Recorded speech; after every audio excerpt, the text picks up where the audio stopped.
80년대 한국 교회에서 요원의 불길처럼 퍼졌던 목적으로서의 양적 성장, 교회 부흥, 교회 성장이 오늘날과 같은 교회의 세속화, 거룩성과 교회다움의 상실로 이어졌음은 주지의 사실입니다.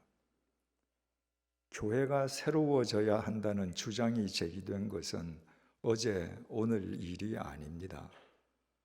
오래전부터 교회가 새로워져야 한다고 저마다 주장했습니다.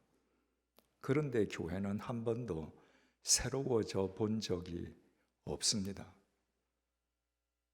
교회가 새로워져야 한다는 당위성은 모두가 인정함에도 불구하고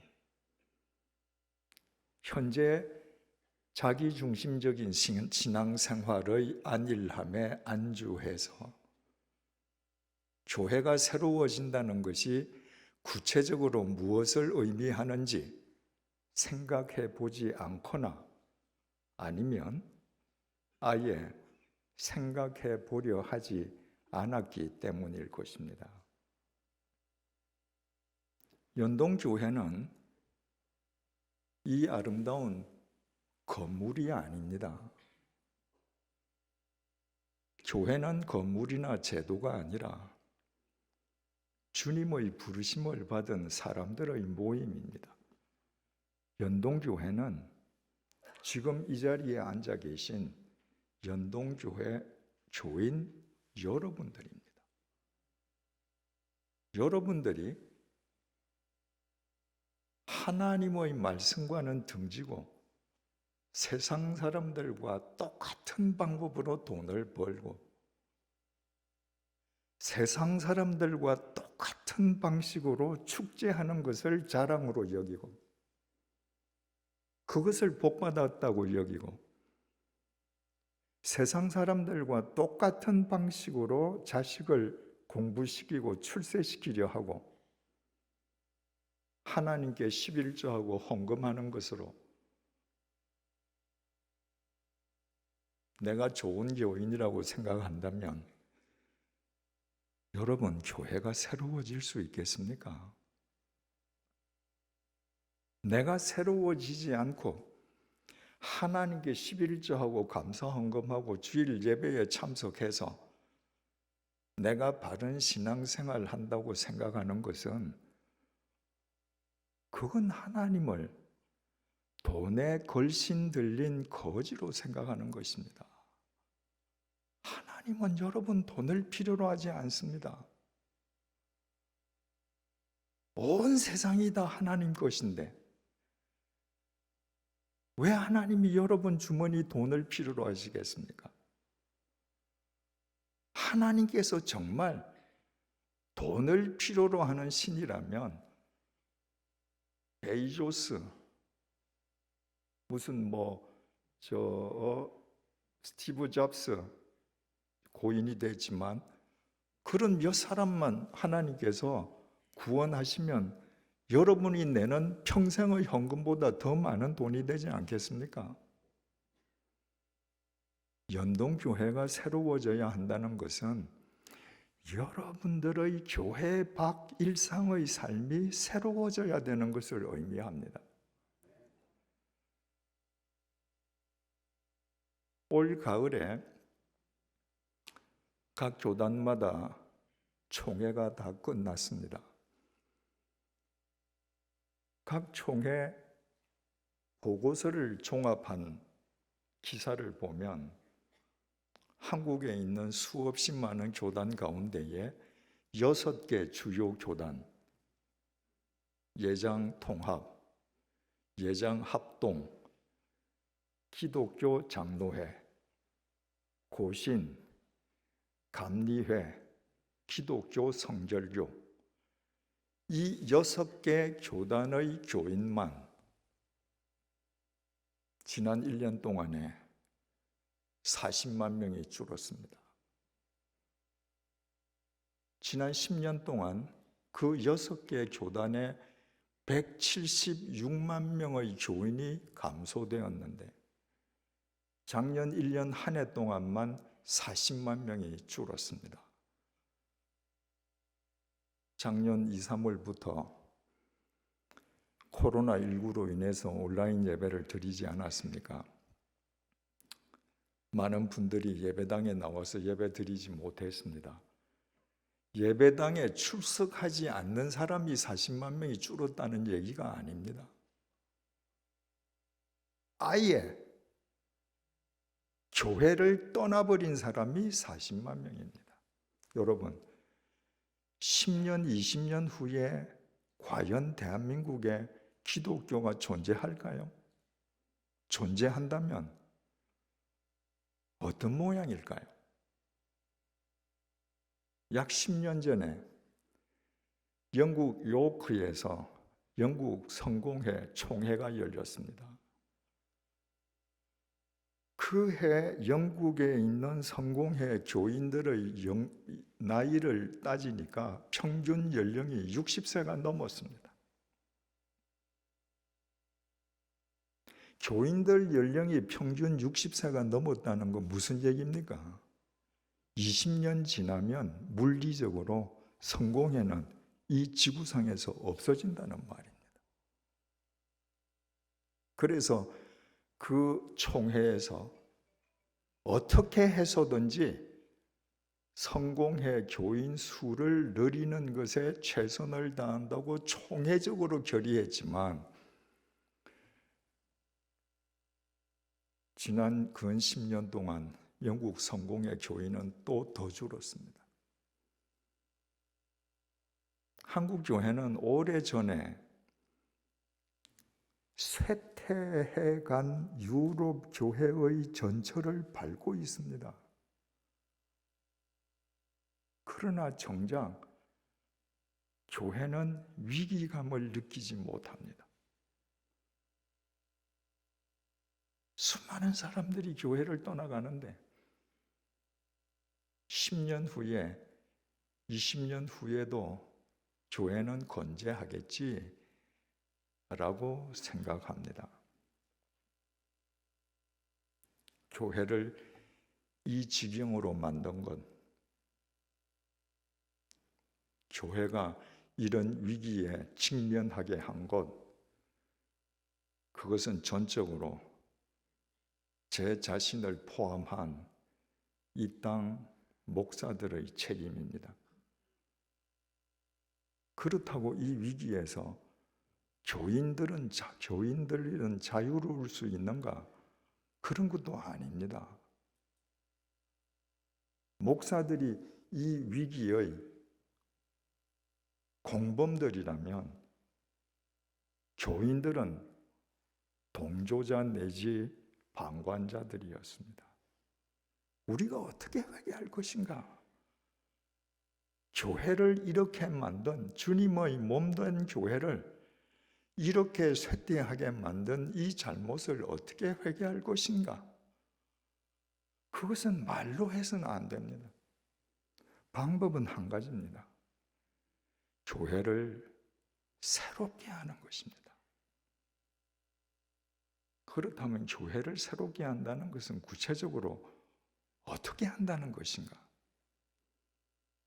무엇보다도 먼저 교회를 새롭게 한다는 것은 교회가 광야 교회가 되는 것입니다. 이스라엘 백성들은 메시아께서 이 땅에 강림하시기를 열망했습니다. 그런데 메시아가 이 땅에 강림하실 것을 알고 그 길을 예비했던 사람들은 예루살렘에서 하나님의 말씀으로 밥 벌어 먹고 살고 부귀영화를 누리고 온갖 종교 권력을 누리던 대제사장들, 제사장들, 서기관들, 율법사들이 아니었습니다. 세상에서 권력을 잡고 있던 사람들도 아니었습니다. 아무것도 가진 것 없는 세례자 요한이었습니다. 하나님 말씀으로 밥 먹고 살아가는 대제사장을 포함한 제사장들도 모르는데, 율법사들도 모르는데, 서기관들도 모르는데 어떻게 세례자 요한, 그 단 한 사람은 알고 있었을까?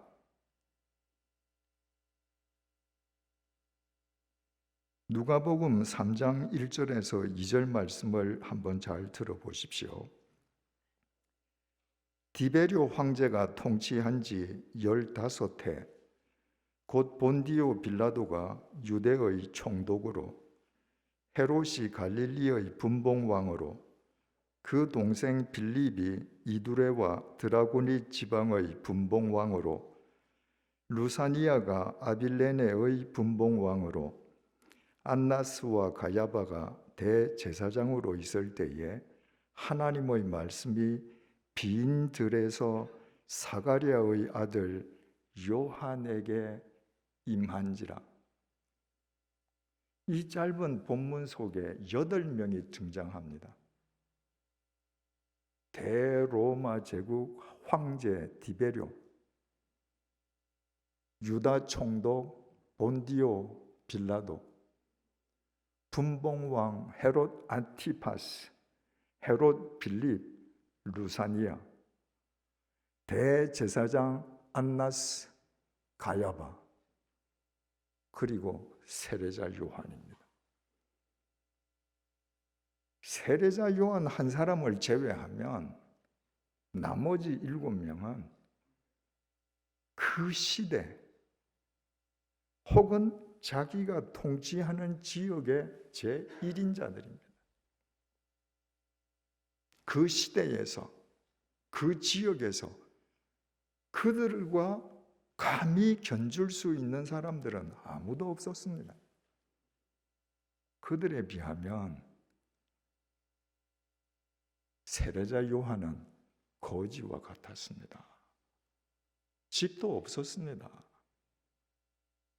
요즘 말로 저금 통장 없었습니다. 변변한 옷도 없었습니다. 낙타 트롯에 가죽띠 띠고 살았습니다. 제대로 먹지도 못했습니다. 황제나 총독이나 분봉왕이나 대제사장들이 보면 이건 그냥 거린이에요. 하나님의 말씀은 그 사람에게 임했습니다. 메시아가 오신다. 길을 예비해라. 왜 요한에게 임했을까요? 왜 대제사장에게 임하지 않고 왜 황제에게 임하지 않았을까요? 로마 황제는 그 거대한 로마 제국의 삼권을 장악한 사람입니다. 로마 제국에서 가장 웅장한 황궁에서 사는 사람입니다. 본디오 빌라도 유다 총독, 유다 지방에서 철옹성 같은 총독 관저에서 삽니다. 분봉왕들 자기 통치 지역에서 그들의 왕궁보다 더 큰 집에서 사는 사람은 아무도 없습니다. 대제사장 안나스와 가야바, 그들이 얼마나 엄청난 대관저에서 살았는가 하면요, 마태복음 26장에서 예수님을 붙잡아다가 대제사장 집 마당에서 재판할 때 예루살렘 사람들이 그 집 마당에 모이지 않습니까? 그 정도로 마당이 넓었습니다. 그 정도로 대관저입니다. 여러분, 이 7 사람들은 그 거대한 왕궁에서 집만 큽니까? 호화 가구겠지요. 금은 보화가 가득 찼겠죠. 총독도 분봉왕도 대제사장 안나스와 가야바도 그 거대한 대저택에서 주지 육림에 빠져서 사느라 그들의 마음이 세상으로 가득 차 있었습니다. 그들의 마음 속에는 하나님의 말씀 단 한 단어도 들어갈 틈이 없었습니다. 세례 요한은 어디 있었는가?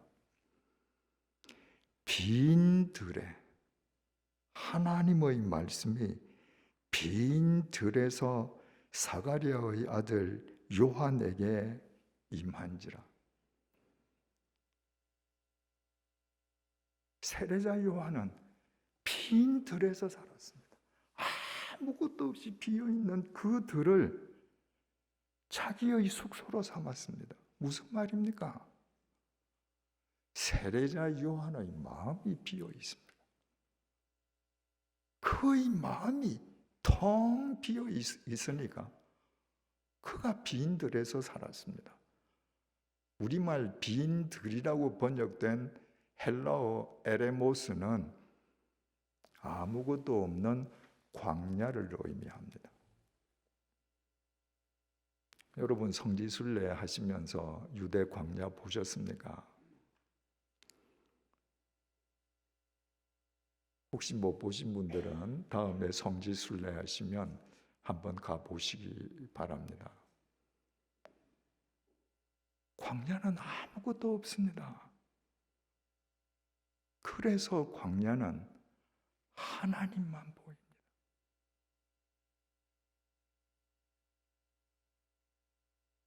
요한은 그런 데서 살았습니다. 당시 광야, 풀 한 폭이 나지 않아서 불모지, 사람이 살 수 없는 죽음의 땅과도 같은 광야에 들어가서 사는 사람들은 세 부류가 있었습니다.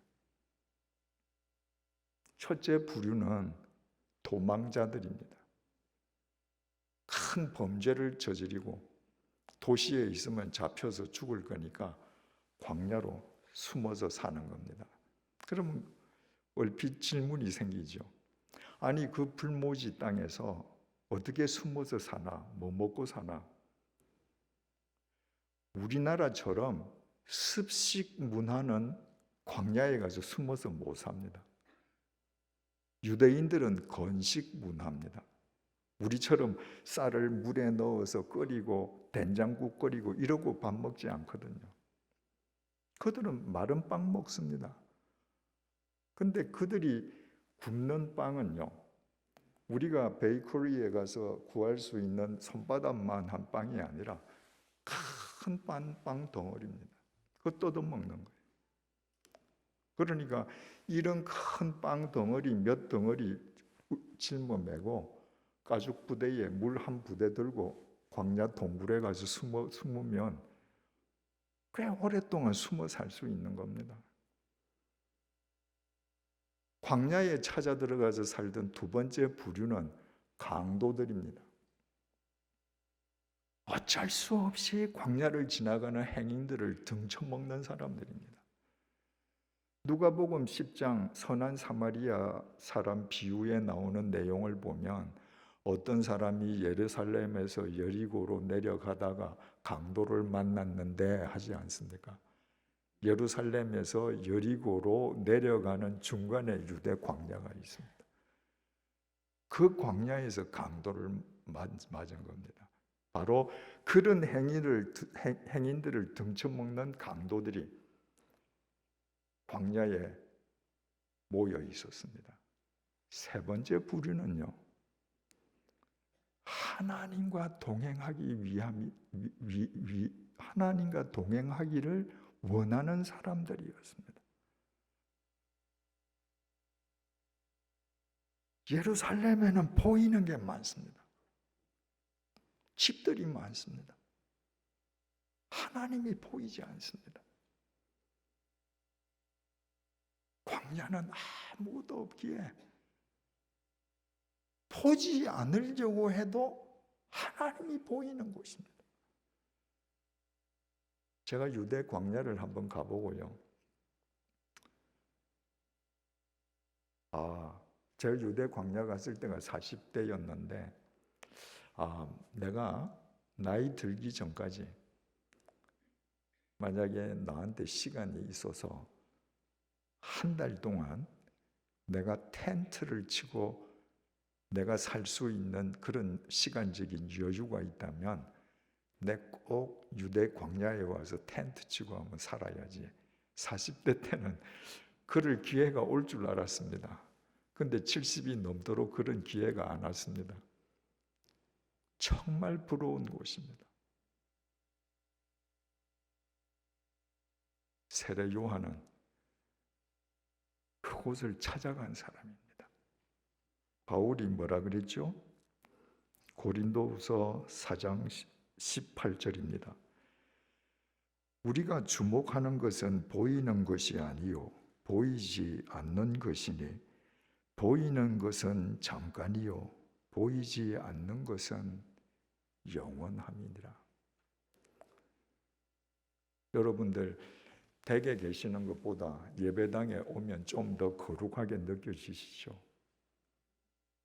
이 보이는 거 지금 쇠퇴하고 있는 겁니다. 터키에 가서 보지 않았습니까? 2000년 전에 그렇게 사람들이 열심을 다해서 지었던 예배당들 다 허물어진 거예요. 이건 영원하지 않습니다.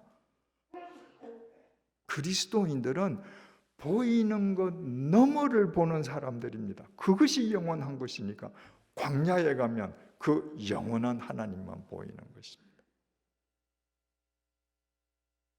예수님께서 이 땅에 태어나셨을 때 제일 먼저 예수님이 태어나신 것을 알고 가서 경배한 사람들이 있었습니다.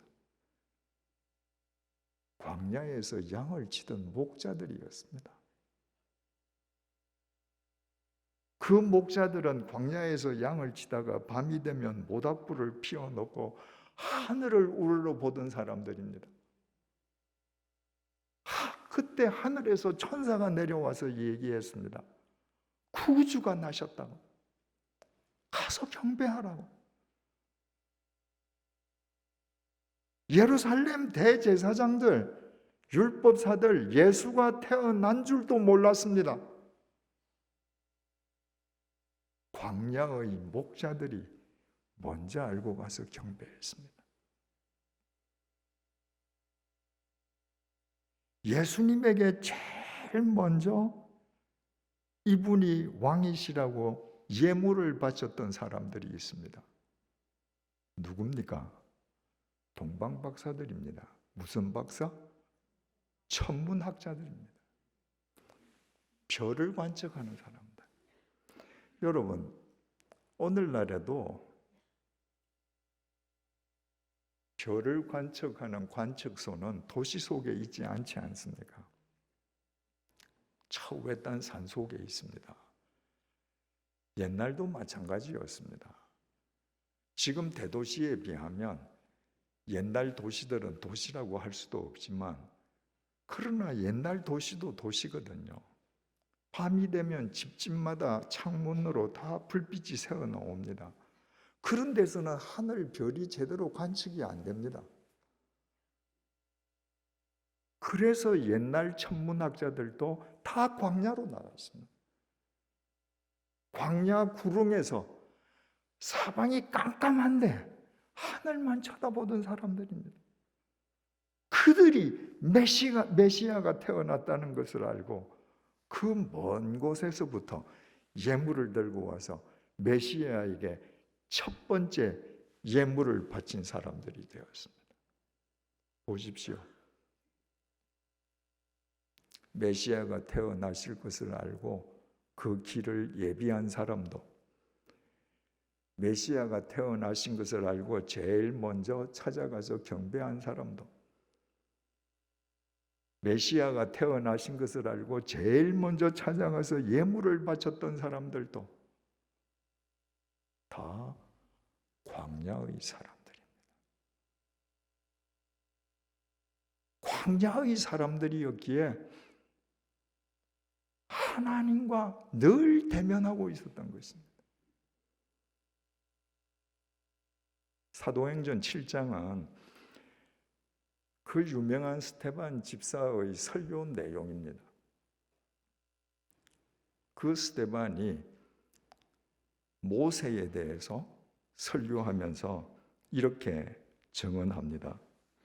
사도행전 7장 37절에서 38절입니다. 이스라엘 자손에 대하여 하나님이 너희 형제 가운데서 나와 같은 선지자를 세우리라 하던 자가 곧 이 모세라. 시내산에서 말하던 그 천사와 우리 조상들과 함께 광야 교회에 있었고 또 살아있는 말씀을 받아 우리에게 전해주던 자가 이 사람이라. 스데반이 모세에 대해서 설교하면서 모세가 400년에 걸친 이집트의 노예살이에서 해방시킨 이스라엘 백성들이 지금 광야에서 살고 있는데 그 광야에서 살고 있는 이스라엘 백성 그 회중을 가리켜서 광야 교회라고 불렀어요. 예배당 없습니다. 성가대 없습니다.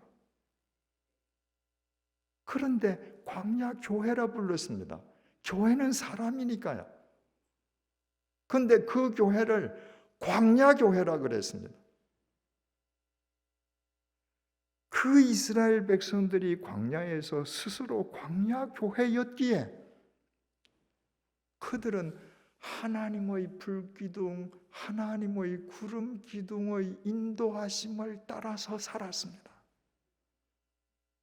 내가 여기에 조금 더 눌러앉고 살고 싶은데도 구름 기둥이 일어나서 출발하면 텐트를 걷었습니다. 내 생각에는 한 5km만 더 가면 더 좋은 장소가 있을 것 같은데 구름 기둥이 멎으면 그 자리에 텐트를 쳤습니다. 그게 광야교회 교인들이에요. 여러분, 오늘날 교회는 어떻습니까? 오늘날 교회 예배당은 마치 철옹성 요새와도 같습니다. 목사도 보이고 장로도 보이고 권사도 보이고 교인들도 헤아릴 수 없이 보이는데 하나님이 보이지 않습니다. 하나님이 보이는 교회가 되어야 합니다. 바꾸어 말하면 여러분들 마음속에 있는 세상이 비워지고 여러분들의 마음이 광야가 될 때 이 연동교회가 광야교회가 되고 하나님이 새롭게 하시는 역사가 이루어지게 되는 것입니다. 여러분, 대부분의 사람들이 모세가 방주 속에 40일 있었다고 착각합니다. 그렇지 않습니다. 40일은 비가 왔던 날수가 40일입니다. 비가 40일 오고요. 그 40일 온 비가 땅에 창일 찰랑찰랑했던 날수만 150일입니다. 그리고 그 창일한 물이 다 말라서 지구 표면이 드러날 때까지 또 많은 날이 걸렸습니다. 창세기에 의하면 모세가 600세 되던 해 2월 10일 날 방주 안으로 들어갔습니다. 그리고 방주에서 나온 날이 601세 되던 해 2월 27일입니다. 그러면 모세가 방주 속에 얼마나 있었습니까? 네? 죄송합니다. 노아가 방주 속에 얼마나 있었습니까? 1년 17일 있었습니다. 사람들이 또 노아의 방주에 대해서 착각하는 건요, 노아가 방주 속에 있을 때 그곳은 천국의 모형이었을 것이다. 여러분, 그랬을까요? 하나님께서 모세가 방주 속에 들어가기 전에 죄송합니다. 예, 아까 스데반 모세를 해놓으니까 자꾸 혼동이 됩니다. 노아가 방주로 들어가기 전에 내가 땅에 기는 모든 짐승을 방주로 보낼 테니까 너는 그 짐승이 먹을 양식도 준비하라고 하셨습니다. 그래서 노아는 1년 17일 동안 짐승들이 먹을 양식을 다 준비해서 방주에 넣었습니다. 여러분, 창고에다가 호랑이 먹는 양식, 코끼리 먹는 양식, 고양이 먹는 양식 쫙 풀어놓고 니네들 매일 부패로 먹어라. 그럴 리가 없지 않습니까? 노아 8식구가 매일 양식 줘야 합니다. 그 많은 짐승들. 그 많은 짐승들이 배설하는 오물은 어떻게 해요? 그 냄새는 얼마나 역겹습니까? 그 짐승들이 방주 속이라고 조용합니까? 짐승 한 마리가 울면 다 따라 울겠죠. 여러분, 1년 17일 동안 노아의 방주는 정상적인 사람이라면 정신이 이상해질 수밖에 없는 공간이었습니다. 그 공간에서 노아는 멀쩡하게 자기 소명을 완수하고 나왔습니다. 어떻게 가능했을까요? 방주로 들어가는 문은 방주 옆에 있었습니다. 그 방주는 노아 8식구가 들어간과 동시에 하나님께서 닫아 걸었습니다. 노아 식구가 나올 때도 하나님이 열어주셨습니다. 그 큰 방주에는 창문이 딱 하나밖에 없었습니다. 보통 우리가 창문을 만들면 집 측면에다 창문을 만들지 않습니까? 노아 방주 속의 창문은 천정에 달려 있었습니다. 천정 한가운데 달려 있었습니다.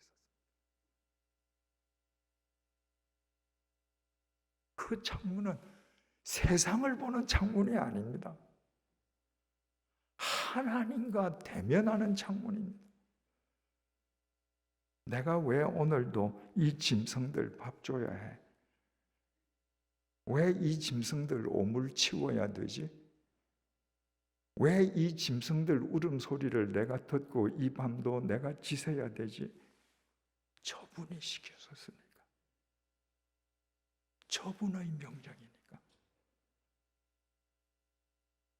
하나님을 향한 그 창이 있었기에 하나님과 눈을 맞추면서 노아는 1년 17일을 극복하고 이겨내고 인류의 중시조가 되었습니다.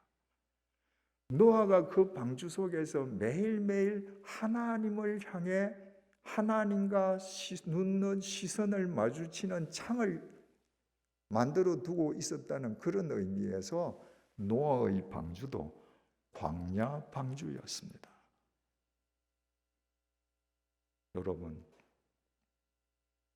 여러분 자신이 광야 방주가 되십시오. 광야 교회가 되십시오. 이제까지 이 도시에 고정되어 있는 여러분의 시선을 거두어서 하늘을 향해 보십시오. 땅을 보십시오. 머지않아 여러분들 한 줌의 흙으로 돌아갑니다. 그 땅을 보면서 내 육체가 한 줌의 흙으로 썩어 문드러질 때 나를 영원히 살려주실 하나님, 저분을 바라보는 한 사람 한 사람이 광야 교회가 될 때 연동교회는 세상을 새롭게 하는 광야교회가 될 것입니다. 광야교회가 된다는 것을 조금 더 깊게 들어가서 설명하면, 광야교회가 된다는 것은 아웃사이더 교회가 되는 것입니다. 세례 요한은 본래 제사장 사가랴의 아들입니다. 세례 요한의 아버지 사가랴는 예루살렘에 있는 많은 제사장들 중에서도 반차를 따라서 예루살렘 성전에 들어가서 직접 직무를 행할 정도로 상당한 위치에 있는 제사장이었습니다. 여러분, 상당한 위치에 있는 2000년 전 제사장들 다 잘 살았습니다. 제사장은 세습되지 않았습니까? 요한은 가만히 있으면 아버지 제사장직 세습하는 겁니다. 그리고 평생 제사장직 이용해서 종교 권력 휘두르고 호의호식하면서 자기 종교 야망 이룰 수 있습니다. 그런데 그 요한이 예루살렘 인사이더의 그 자리를 버리고 스스로 예루살렘 밖 아웃사이더 광야로 갔습니다. 왜? 예루살렘 안에 살고 있는 예루살렘 인사이더들의 논리로는 하나님과 바르게 동행할 수 없었기 때문일 것입니다. 요한이 광야에서 아웃사이더로 살면서 요단강에서 사람들에게 세례를 주지 않았습니까? 그랬더니 예루살렘 안에 살고 있는 예루살렘 인사이더들이 요한을 찾아왔습니다. 그들 중에는 경제적으로 부유한 사람들, 세리들, 군인들이 있었습니다. 그들은 다 예루살렘 인사이더의 한 축을 이루는 사람들이었습니다. 그 사람들 향해서 요한이 이렇게 질타합니다. 누가복음 3장 7절에서 9절입니다. 요한이 세례받으러 나아오는 무리에게 이르되 독사의 자식들아, 누가 너희에게 일러 장차 올 진노를 피하라 하더냐? 그러므로 회개에 합당한 열매를 맺고 속으로 아브라함이 우리 조상이라 말하지 말라. 내가 너희에게 이르노니 하나님이 능히 이 돌들로도 아브라함의 자손이 되게 하시리라. 이미 도끼가 나무 뿌리에 놓였으니 좋은 열매 맺지 아니하는 나무마다 찍혀 불에 던지리라. 지금 요한이 그들을 향해서 심판의 도끼가 뿌리에 놓였답니다. 지금 너희들 발등에 심판의 도끼가 놓여 있다는 거예요. 너희들은 독사의 자식이라는 겁니다. 당장 회개하라는 겁니다. 여러분, 이 사람들이 예루살렘 안에 가서 살면 어떻게 돼요? 예루살렘 성전에 들어가서 살찐 소와 기름진 양으로 좋은 예물을 제사장한테 바치고 제사 지나면 제사장으로부터 복받았다고 칭찬받는 사람들입니다. 인사이더들 사이에서는 칭찬받는 사람들인데 아웃사이더 요한이 보건대는 하나님의 심판을 받아 마땅한 죄인들이었습니다. 아웃사이더에서 볼 때 인사이더에서 사는 사람들의 가면 속의 실체가 보이는 것입니다. 인사이더로는 보이지 않는 겁니다. 여러분, 그러고 따지고 보면 성경에서 세상을 새롭게 한 사람들 가운데에 인사이더는 없습니다. 세상을 새롭게 한 하나님의 도구들은 전부 아웃사이더들이었습니다. 출애굽한 모세, 노아 아닙니다. 모세입니다. 유대인들을 400년 노예살이에서 해방시켜야 되는데 보십시오. 나일강에서 이집트 공주가 건져서 40년 동안 왕궁에서 살았습니다. 유대인들이 얼마나 이질감 느끼겠습니까?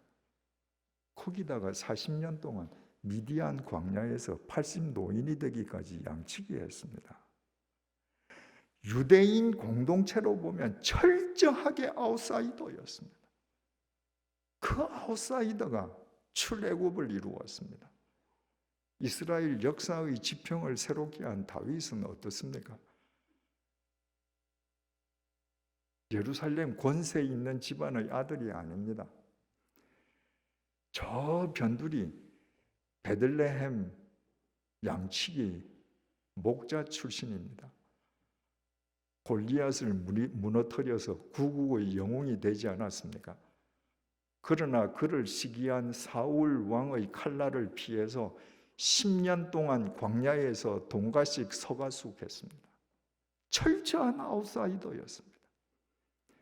갈멜산에서 바알 선지자, 아세라 선지자 750명과 영적인 대결을 해서 이스라엘을 영적으로 쇄신시키고 육체의 죽음을 보지 않고 육체를 가진 채로 하늘로 올라갔던 엘리야, 길르앗 벽촌 디셉 출신의 아웃사이더입니다. 구약 성경에서 많은 이적을 베풀었던 엘리사,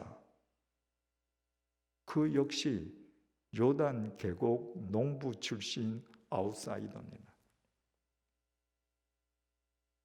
여러분, 아모스 선지자가 이렇게 외치지 않았습니까?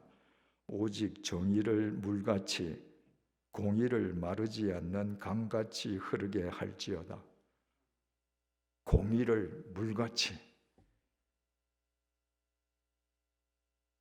정의를 마르지 않는 강물같이. 여러분, 우리나라 민주화 시위 때도 이 구절이 인용이 되었습니다. 이런 혁명적인 하나님의 말씀을 외친다면 예루살렘 도심 한가운데 시위 현장에 있어야 되지 않겠습니까? 그러나 이 아모스는 드로아 목자 출신의 아웃사이더입니다. 여러분, 이 세상에서 아무리 부귀영화를 누린 귀부인이라 할지라도 예수님을 자기 태에서 배워서 낳게 한 성모 마리아보다 더 귀할 수 있을까요? 성모 마리아, 빈민촌 나사렛 아웃사이더입니다. 12제자 중에 인사이더가 있습니까? 전부 갈릴리 빈민촌 아웃사이더들입니다. 바울도 철저한 아웃사이더였습니다.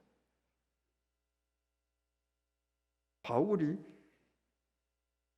예수님의 부르심을 받는 순간 그는 인사이드 예루살렘 안이 아니라 아웃사이드 예루살렘 밖 다메섹으로 향하는 길 위에서 부르심을 받았습니다.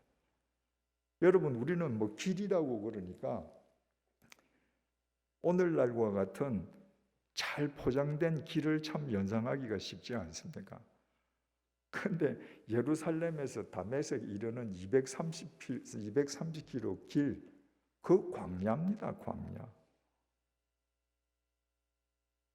그 광야 길 위에서 부르심을 받은 뒤로 죽을 때까지 아웃사이더로 살았습니다. 여러분, 하물며 하나님의 독생자로 우리를 구원하러 오신 그리스도께서 외양간 구유에서 아웃사이더 중에 아웃사이더로 태어나셔서 저 갈릴리 그 빈민들 속에서 아웃사이더로 사시다가 왕을 참칭한 대역 죄인으로 십자가에 못 박혀 죽은 아웃사이더였던 것을 생각하면 아웃사이더 아니고는 세상을 새롭게 할 수 없습니다. 왜 그럴까요? 종교 집단이든 세상 집단이든 정치 집단이든 인사이더가 된 사람들 혹은 인사이더가 되기 원하는 사람들, 인사이더가 되고 싶어서 그 언저리를 맴도는 사람에게는 공통점이 있습니다. 인사이더들은 자기의 기득권을 더 중요시하게 여기는 사람들입니다. 자기의 욕망이 목표로 하는 좌표를 더 중요시하는 사람들입니다. 그걸 중요시하지 않고는 인사이더가 될 수가 없습니다. 그래서 권력 지향적이 됩니다. 그들은 누구보다도 종교적인 열심을 갖고 있습니다. 종교 행위의 열심입니다. 그러나 종교심은 신앙심이 아닙니다. 인사이더들이 갖는 그 열심, 헌금 많이 하고 열심히 봉사하는 그 종교심은 하나님을 달래고 얼루어서 내가 원하는 목표를 이루기 위함입니다. 그래서 종교심은 미신입니다. 그렇기 때문에 인사이더들은 세상을 새롭게 하지 못합니다. 그들은 그들의 이해관계는 확충시킵니다. 그들의 이해관계를 확장시키면 확장시키는 만큼 세상은 오염됩니다. 그래서 하나님께서 아웃사이더를 쓰십니다. 인사이더가 될 수 있는 역량을 충분히 가지고 있음에도 불구하고 자발적으로 아웃사이더로 사는 사람들, 그 사람들은 신앙심 때문에 그렇습니다. 신앙심이라고 하는 것은 나의 것을 이루기 위해서 나를 강화하는 것이 아니라 하나님 앞에서 나를 철저하게 포기하는 사람들입니다. 그 아웃사이더들 눈에 인사이더의 모든 위선과 이율배반과 모순이 보이는 것입니다. 그래서 아웃사이더들이 세상을 새롭게 하는 것입니다.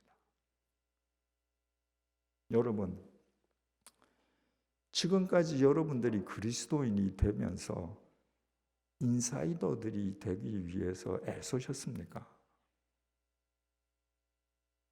오늘 이 시간부터 여러분들은 스스로 요한처럼, 엘리야처럼, 엘리사처럼, 바울처럼, 예수님처럼 아웃사이더가 되어요. 그때 여러분 자신을 먼저 새롭게 할 수 있습니다.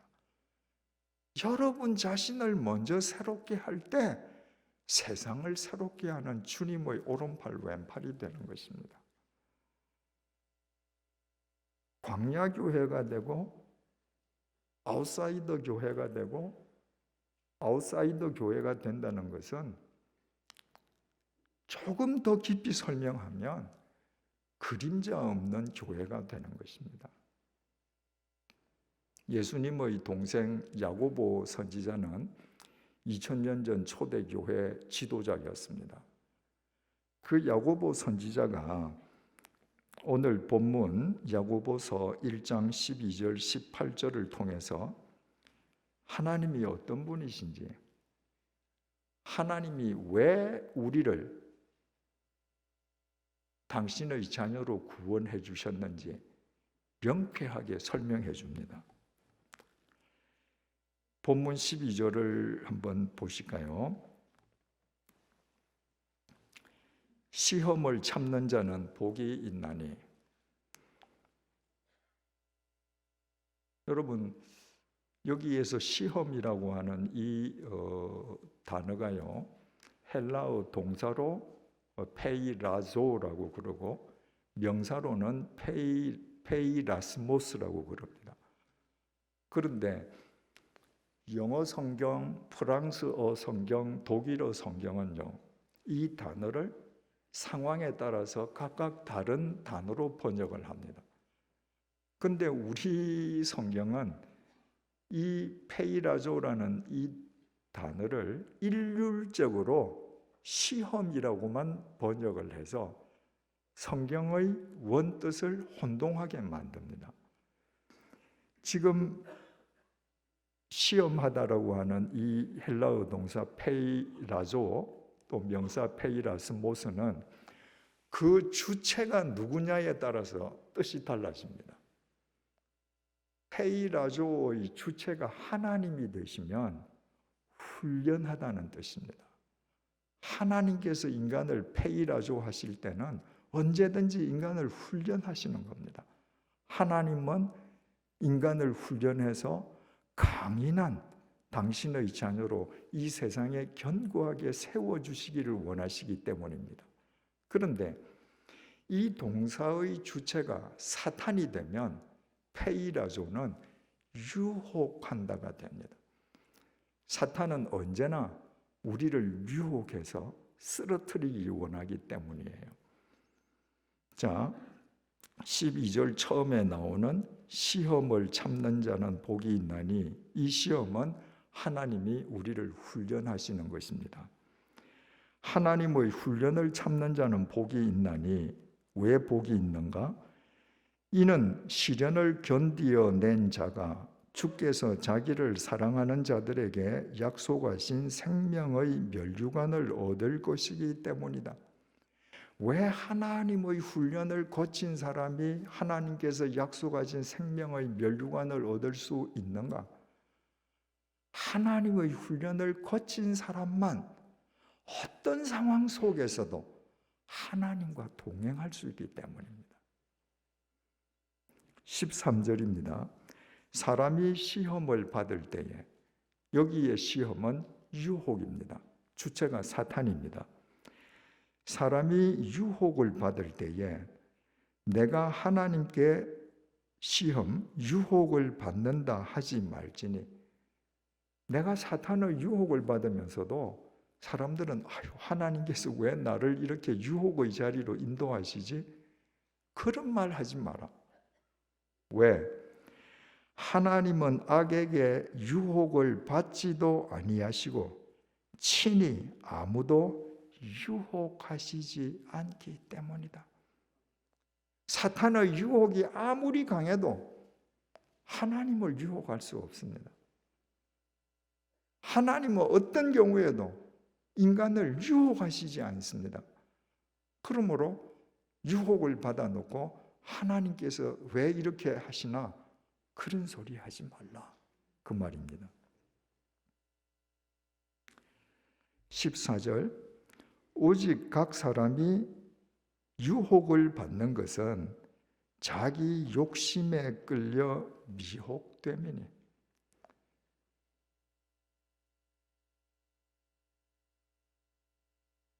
욕심이 문제인 겁니다. 내 속에 욕심이 있을 때 어떤 면에서는 두 손 벌리고 사탄이 유혹해 주기를 고대하는 것입니다. 15절, 욕심이 잉태한 즉 죄를 낳고 죄가 장성한 즉 사망을 낳느니라. 왜? 죄의 싹은 사망이니까요. 16절입니다. 내 사랑하는 형제들아, 속지 말라. 여러분, 성경을 읽으실 때 이런 구절이 나오면 이런 말씀을 하시는 하나님의 심정과 여러분의 마음이 닿아야 합니다. 얘들아, 속지 마라. 우리가 얼마나 잘 속으면 속지 말거라. 뭘? 17절, 온갖 좋은 은사와 온전한 선물, 좋은 은사, 온전한 선물 다 동격이에요. 은사를 또 온전한 선물로 지금 풀어서 설명하는 겁니다. 온갖 좋은 은사와 온전한 선물이 다 위로부터 빛들의 아버지께로부터 내려오나니. 여러분, 우리가 그리스도를 아는 은혜, 우리가 주님의 말씀을 이해하는 은사, 우리가 하나님의 말씀대로 이 혼탁한 어둠의 세계에서 살아가는 용기를 낼 수 있는 은사, 이것은 다 하나님께로부터 오는 것입니다. 우리가 사탄의 유혹을 당하면서도 내가 여기서 번 돈으로 내 하나님 은혜답게 살 거야, 거짓말이라는 겁니다. 속지 말라는 거예요. 우리를 그리스도인답게 해주는 모든 은사, 은혜는 오직 빛들의 아버지, 아버지는 단수입니다. 빛들은 복수예요. 하나님께서 우리에게 필요할 때마다 수많은 빛을 내려주셔요. 한 분, 그 아버지께서. 그는 변함도 없으시고 회전하는 그림자도 없으시니라. 하나님은 변함이 없으시죠. 영원하시니까. 중요한 것은 그분은 회전하는 그림자도 없으시니라. 그분은 돌아서셔도 그림자가 안 보여요. 여러분, 만약에 제가 길을 가다가 여러분하고 1대1로 만나서 반갑습니다 하고 얘기할 때 서로 얼굴만 보입니다. 근데 이야기를 다 끝내고 헤어지지요. 그래서 돌아서서 서로 가면 그분이 쭉 걸어가는 걸 보면 그분 그림자가 보여요. 어느 방향이든지 그림자가 있습니다. 왜? 인간은 불투명한 육체를 가졌거든요. 하나님 아버지께서는 돌아서셔도 그림자가 없다는 거예요. 왜? 하나님은 영이십니다. 그림자 없는 하나님을 우리가 믿는다. 그분을 우리가 내 주인으로 모시는 교회로 살아간다. 그림자 없는 교회가 되어야 되는 겁니다. 교회는 그림자가 있으면 안 됩니다. 18절, 그가 그 피조물 중에 우리로 한 첫 열매가 되게 하시려고 자기의 뜻을 따라 진리의 말씀으로 우리를 낳으셨느니라. 우리를 당신의 첫 열매가 되게 하시려고 당신의 뜻을 따라 육체로 우리를 만드신 게 아닙니다. 진리의 말씀으로 우리를 낳으셨어요. 진리도 그림자가 없습니다. 그러므로 그림자 없는 하나님의 첫 열매로 우리가 진리의 말씀으로 나아진 하나님의 자녀로 살아가기 위해서는 일평생 그림자 없는 투명한 삶을 살아야 합니다. 지금 로마 가톨릭 교황님은 프란시스코 교황님이시죠. 그분은 본래 아르헨티나 주교님이셨습니다. 교황님으로 선출되고 나서 아르헨티나에서 기자들과 했던 인터뷰 내용 중에 한 구절을 제가 기억하고 있습니다. 기자들이 교황이 되시면 앞으로 어떤 계획이 있느냐고 물었을 때 프란시스코 교황께서 바티칸에 있는 바티칸 은행을 없애겠다고 했습니다. 제가 늘 궁금한 게 그거였거든요.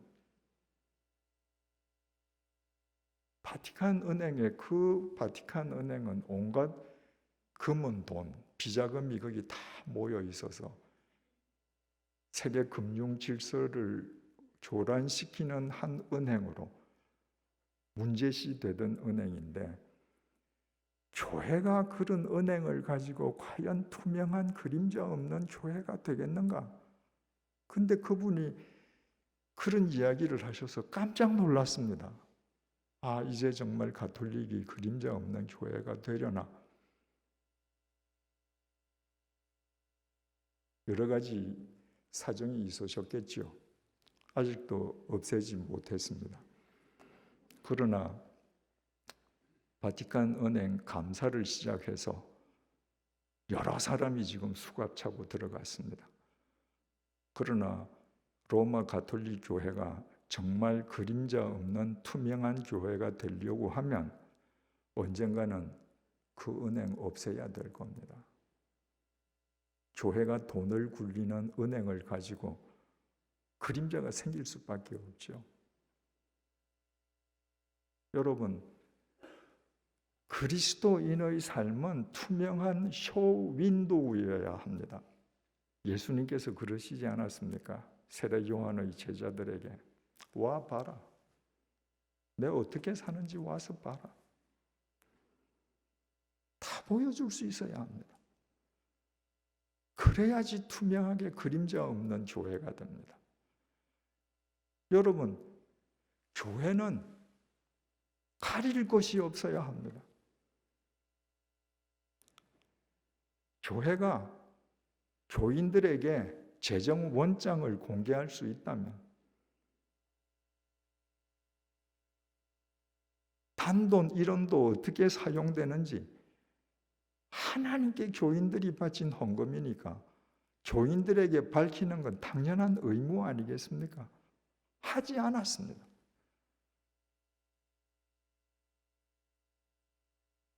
그래서 지금까지 많은 목사님들이 제왕처럼 살았습니다. 가려져 있기 때문입니다. 그런 불투명한 교회, 그런 그림자 짙은 교회 어떻게 새로워지겠습니까? 당회가 회의를 하고 나서 당회록을 공개한다면, 재정 원장을 공개하고 당회 회의록을 공개한다면, 한국 교회가 그 두 가지만 하더라도 저는 목사들 타락하지 않는다고 생각합니다. 목사가 타락하지 않으면 교회가 타락할 확률은 그만큼 줄어듭니다. 투명해질 것입니다. 그림자 없어질 것입니다. 광야교회가 된다는 것, 아웃사이더 교회가 된다는 것, 그림자 없는 교회가 된다는 것, 이거 한마디로 말하면요, 욕먹는 교회가 되는 겁니다. 여러분, 광야의 소리는 인간의 욕심을 위해서 왜곡되지 않은 날 것 그 자체로서의 하나님 말씀입니다. 그러니까 자기 야망이나 욕망을 위해서 하나님의 말씀을 수단으로 삼는 사람들, 하나님의 말씀을 왜곡하는 사람들에게 광야의 소리는 듣기 싫은 소리입니다.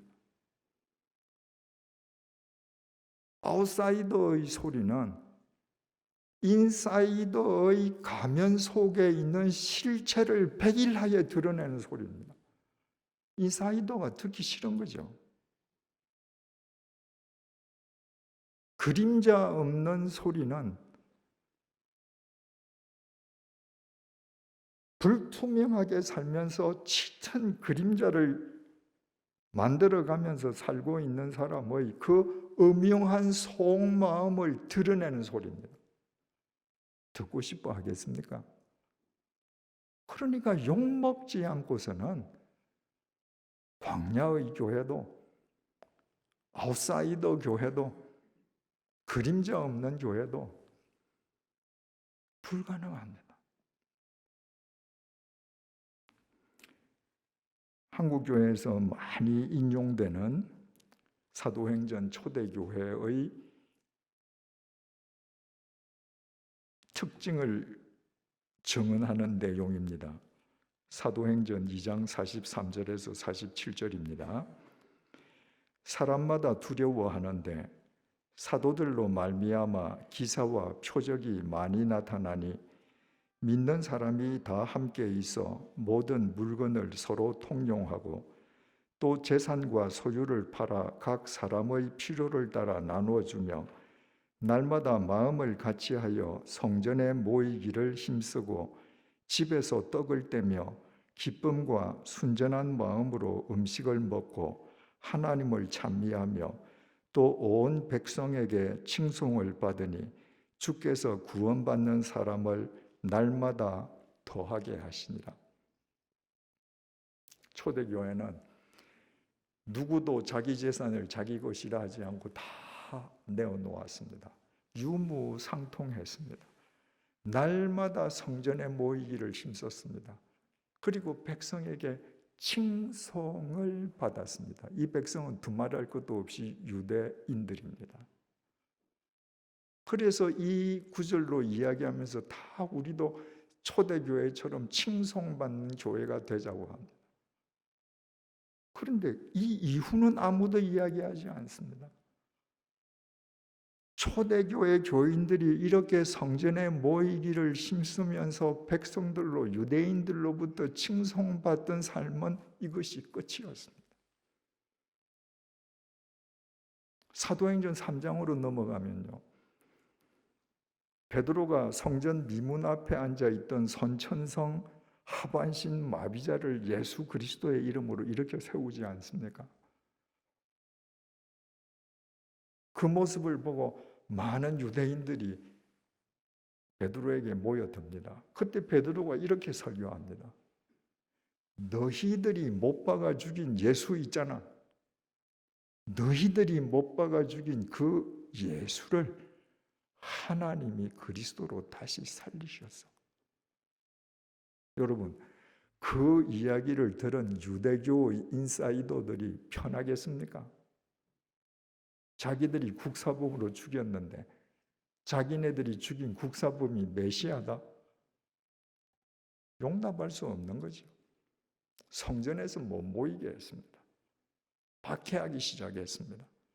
더더구나 사도행전 7장 스데반의 순교로 인해서 촉발된 대박해로 인해서 이렇게 성전에서 모이고 백성의 칭송을 받던 그들은 유대인의 혹독한 핍박과 모함과 모독 속에서 사방으로 흩어져서 동굴 속에서 숨어서 예배드리거나 집집마다 돌아가면서 비밀리에 예배드리거나 아무도 없는 벌판에서 예배드리거나 그렇게 살았습니다. 그러나 그들은 그 욕먹는 것을 두려워하지 않았습니다.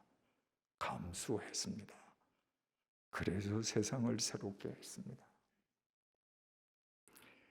사도 바울이 유대인들로부터 칭찬을 받을 때는요, 교회를 핍박할 때입니다. 그때는 유대교 내에서 스타였습니다. 그러나 사도 바울이 예수를 구주로 고백하면서부터 그에게 돌아간 것은 유대인들의 혹독한 핍박과 모독과 온갖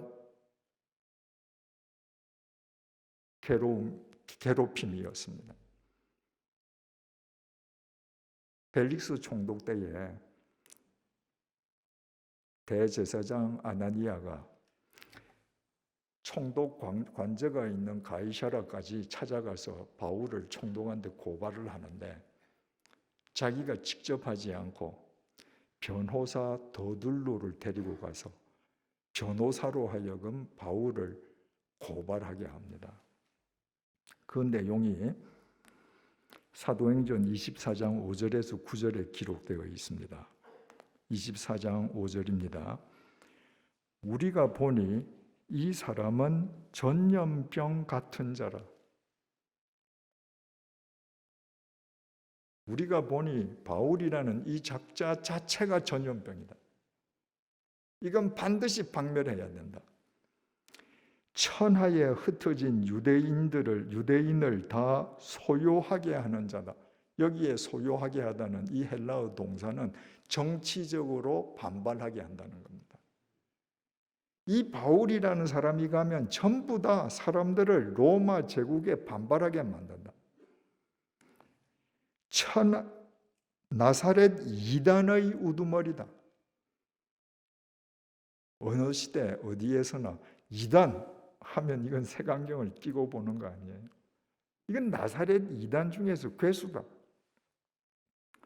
6절, 그가 또 성전을 더럽게 하려 함으로 우리가 잡아싸우니. 바울은 한 번도 성전을 더럽게 하려 한 적이 없었습니다. 근데 성전을 더럽게 하려고 해서 우리가 잡아싸우니 8절, 당신이 친히 그를 신문하시면 우리가 고발하는 이 모든 일을 아실 수 있나이다. 이 변호사 더둘로가 벨리스 총독에게 가이드라인을 주는 거예요. 당신이 이 가이드라인 속에서 바울을 신문해라. 전염병 같은 인간, 로마 제국에 반발하게 하는 인간, 이단 괴수, 성전을 더럽히는 그 인간으로 당신이 신문해서 그런 죄수로 만들어 주세요. 이 얘기입니다. 9절, 유대인들도 이에 참가하여 이 말이 옳다 주장하니라. 그 자리에 모여있던 유대인들 전부 다 이 변호사 더둘로가 진술을 끝내고 나니까 옳세! 그 말 맞습니다. 여러분, 우리가 존경하고 우리가 다 그렇게 되기를 원하는 사도 바울은 2000년 전에 스포트라이트 받으면서 살지 않았습니다. 박수갈채 받으면서 살지 않았습니다. 가는 곳마다 욕 들었습니다. 이런 모함을 받았습니다. 모독당했습니다. 그러나 굴하지 않았습니다. 욕먹는 것을 당연하게 생각했습니다. 그래서 그는 세상을 새롭게 하는 사도가 되었습니다. 주님, 여러분, 하물며 주님마저도 이 땅에 오셔서 욕먹지 않았습니까? 십자가 죽음의 모독과 모욕 당하시지 않았습니까? 그리고 세상 새롭게 하시지 않았습니까? 욕먹지 않고 세상을 새롭게 하는 길은 없습니다.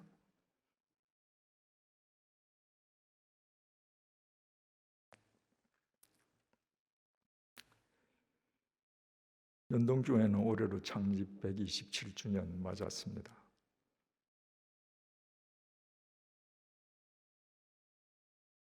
한국 교계에서, 교단 내에서 많은 칭찬을 받아온 교회입니다. 그러나 그것이 과연 하나님 앞에서 칭찬인지 여러분 이제 한번 곱씹어 보아야 합니다. 인사이더, 내부 사람들이 칭찬한다는 것은 연동교회가 세속화된 교회와 한편이 되었다는 이야기요, 세상이 불신하는 교회의 일원이 되었다는 이야기 아닌가? 만약에 인사이더 내에서 칭찬만 받아왔다면 한 번도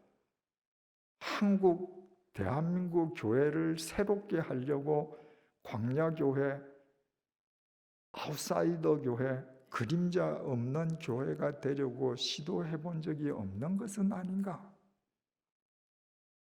한번 숙고해 볼 필요가 있지 않을까 싶습니다. 결론을 맺겠습니다.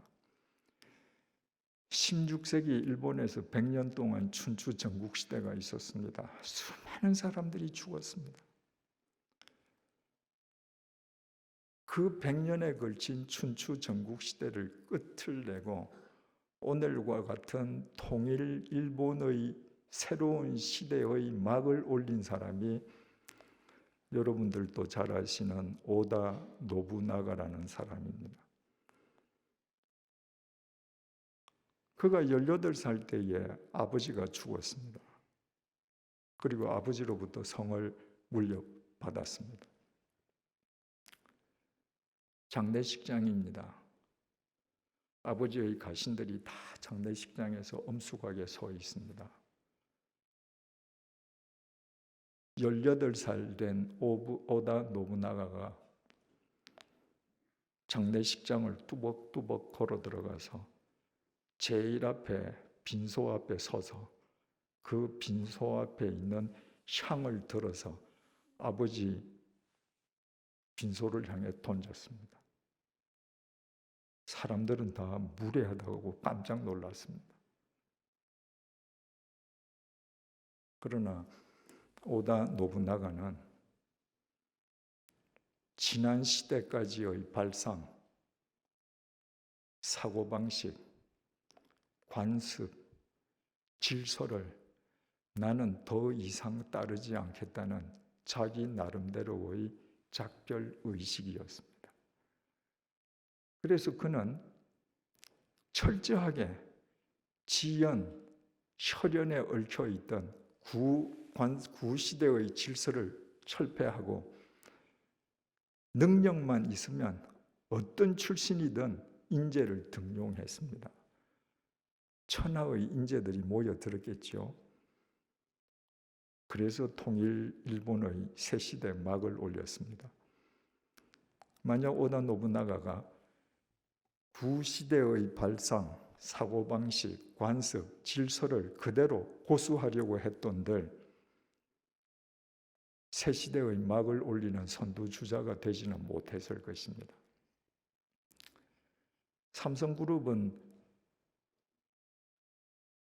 한국을 대표하는 세계적인 기업입니다.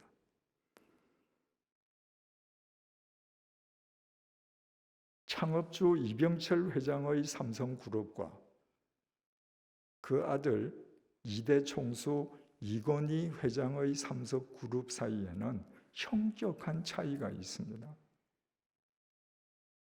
이병철 회장님의 삼성그룹이 대한민국 1등이었다면 이건희 회장의 삼성그룹은 세계 1등이었습니다. 삼성그룹의 공과 과가 있지만 대한민국 기업이 만든 물건이 세계 시장에서 1등을 할 수 있다는 것 아무도 생각할 수 없을 때 세계 1등을 만들어냈습니다. 그 이후에 많은 세계 1등 하는 기업들이 뒤따라 나왔습니다. 국내 1등 기업이 세계 1등 기업으로 도약하는 그 분기점이 1993년 그 유명한 프랑크푸르트 선언입니다. 이건희 회장이 독일 프랑크푸르트로 삼성그룹의 주요 임원들을 모이고 신경영을 선언했는데 그 핵심 키워드가 이미 잘 알려진 것처럼 마누라와 자식 빼고 다 바꾸라는 것이었습니다. 우리 아버지가 대한민국 1등 했지만 버리라는 거예요. 대한민국 1등에 안주하는 방식으로는 세계 시장에 도전 못한다는 겁니다. 마누라와 자식 빼고 1등에 안주하던 사고방식, 발상, 관습, 질서 다 버리라는 거예요. 그리고 세계 1등이 되었습니다. 오다 노부나가식으로 말하자면 1993년도 프랑크푸르트 선언은 이건희 회장이 과거를 향해서 오늘의 향을 던진 겁니다. 그리고 그는 글로벌 삼성의 미래를 얻었습니다. 1517년도에 마르틴 루터는 비텐베르크 성당에서 95개 조문에 달하는 반박문을 발표했습니다. 당시 타락한 로마 가톨릭 교회는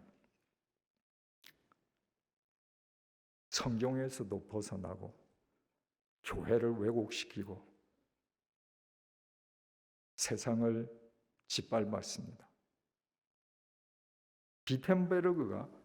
마르틴 루터가 그 로마 가톨릭 교회, 그 거대한 요새와도 같은 가톨릭 교회를 향해서 비텐베르크 성당에서 95개 조항의 반박문을 발표했다고 하는 것은 그 로마 가톨릭 교회라는 그 과거에 대해서 오늘의 향을 던진 겁니다. 그리고 마틴 루터는 프로테스탄트 개신교라는 새로운 미래를 얻었습니다. 여러분, 버리지 않고 새 것을 얻는다는 것은 거짓말입니다. 버리지 않고서는 그 무엇도 새롭게 할 수 없습니다. 여러분, 만약에 우리 모두가 한국 교회를 세속화시키고 하나님보다 만몬을 더 신뢰하면서 교회의 거룩성과 교회다움을 상실하게 한 이 교회의 위기에 이익을 담당해 온 사람들임을 자인한다면 여러분, 우리 그 과거를 향해서 오늘이라는 향을 과감하게 내던지십시다. 오늘 이 시점으로부터 우리 광야교회, 아웃사이더 교회, 그림자 없는 교회, 욕먹는 교회의 행보를 시작하십시다. 하나님께서 반드시 우리에게 새로운 미래로 응답하실 것입니다. 기도하시겠습니다. 하나님 아버지, 새로워지기 원하는 주의 종들이 머리를 숙였습니다. 새로워지기 원했지만 새로워진다는 것이 무엇인지 알지 못했던 주의 종들이 머리를 숙였습니다. 주님, 지금부터 광야교회가 되게 하여 주시옵소서. 지금부터 인사이더 교회가 되게 하여 주시옵소서. 지금부터 투명한 그림자 없는 교회가 되게 하여 주시옵소서. 세상을 새롭게 하기 위해 욕먹는 것을 두려워하지 않는 교회가 되게 하여 주시옵소서. 그리하여 이분들의 삶 속에 연동교회 위에 주님께서 새로운 미래로 응답하여 주옵소서. 예수님의 이름으로 기도드립니다. 아멘.